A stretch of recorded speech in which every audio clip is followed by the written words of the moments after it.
It's April 16th, 1945, and the Battle of Okinawa has been raging for over a month. American forces expect heavy resistance from the Japanese until they're driven into the sea. The seas around the island of Okinawa are some of the most contested in the entire Pacific. Flying back and forth over the waves, all of them seem to be kamikaze bombers and high-altitude fighters, all intent on destroying the lone American ship. Carriers, cruisers, and destroyers from both sides do battle on a near-daily basis. And today is no different. But there is one ship out there, though, whose main battery is silent, a hunter in the dark.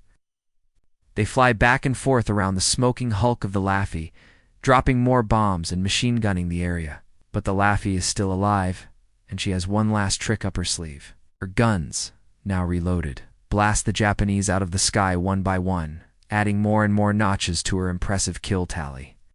She is the destroyer, USS Laffey, and she's carrying out a radar picket patrol, meaning that she's further out than any other Allied ship, listening out for incoming raids. As the second wave arrives, the men on board the Laffey cheer. These are the kamikazes, and they intend to ram the Laffey and take her down with them. Their ship is a burning, smoking wreck. Her decks are littered with dead and dying men. The smell of cordite and death hangs heavy in the air. But despite the devastation, the Laffey is still afloat. The kamikaze slams into the ship's side, throwing sparks and fire everywhere. Lifeboats arrive to take off the survivors, but the Japanese attack again. With one final wave of kamikaze bombers, the Laffey is finished. The final wave hits home, and the ship finally sinks beneath the waves. Her hull was breached, and her decks were on fire, but she was still afloat. Eventually, the Japanese ran out of bombs, and the Laffey was able to radio for help. Other ships in the area came to her rescue, and the surviving crewmen were pulled from the wreckage. In total, the Laffey survived 22 separate attacks from Japanese planes, including 13 kamikaze attacks. The Laffey was also credited with killing at least 500 Japanese soldiers. The Laffey was a tough ship with a good design. She was able to withstand a lot of punishment and stay afloat, even when she was hit multiple times. I have videos about some of the most epic battles of the war, as well as individual stories of bravery and survival. Thanks for watching. Her crew was well trained and prepared for the Japanese attacks. And finally, the Japanese simply couldn't get lucky.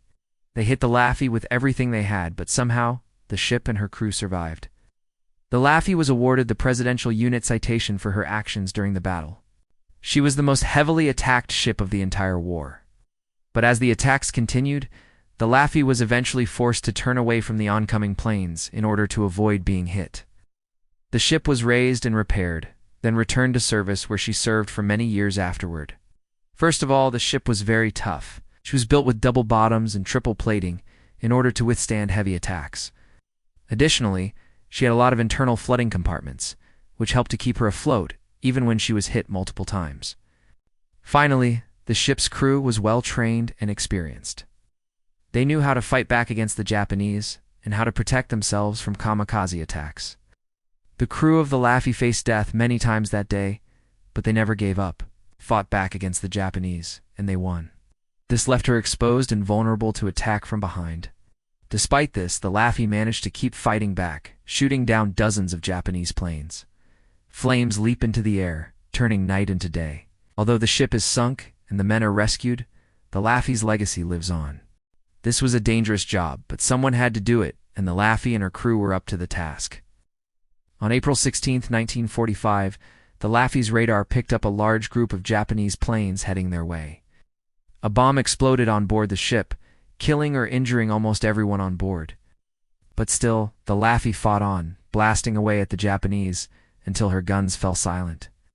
With her guns knocked out of action, the Laffey was at the mercy of the Japanese, who flew back. This was the first of 3 waves of attackers that would hit the ship. She was the most heavily attacked ship of the entire war, and her crew were some of the bravest sailors to ever serve in the United States Navy. Men scream as they're engulfed by the fire. But despite the chaos and destruction, the Laffey is still afloat.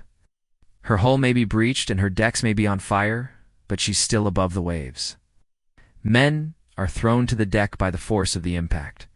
Others desperately try to crawl away from the inferno that's engulfing the ship, but it's too late. The kamikaze has caused massive damage, and the Laffey is beginning to break apart. As they close in on their target, the American anti-aircraft gunners open fire. Explosions rock the Japanese planes as they're hit and forced to turn away from their target. But not all of them can be shot down. Her guns, although damaged, still have some fight left in them, and they blast the kamikaze out of the sky before he can strike a fatal blow. And now that the element of surprise is gone, the Japanese planes don't stand a chance against the American guns. One by one, they're blasted out of the sky, their bodies torn apart by explosive rounds.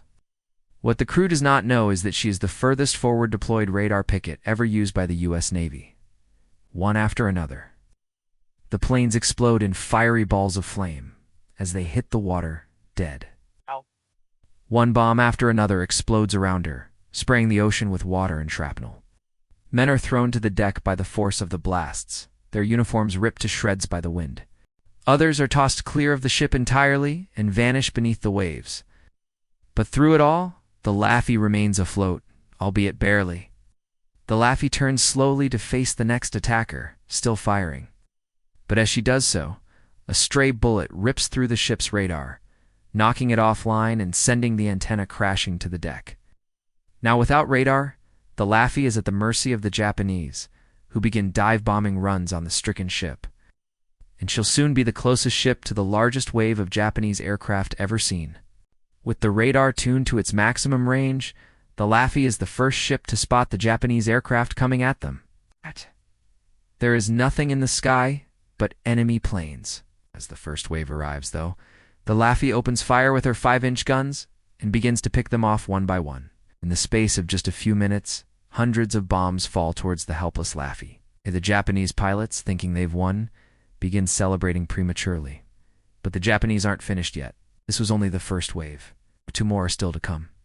The third and final wave is smaller than the others, but it's made up of fast, heavily armed fighters. And as the first kamikaze hits home, the men on the Laffey know that it's only a matter of time before more follow. Explosions rock the ship as fuel lines rupture and ammunition belts cook off. But the Japanese aren't finished yet.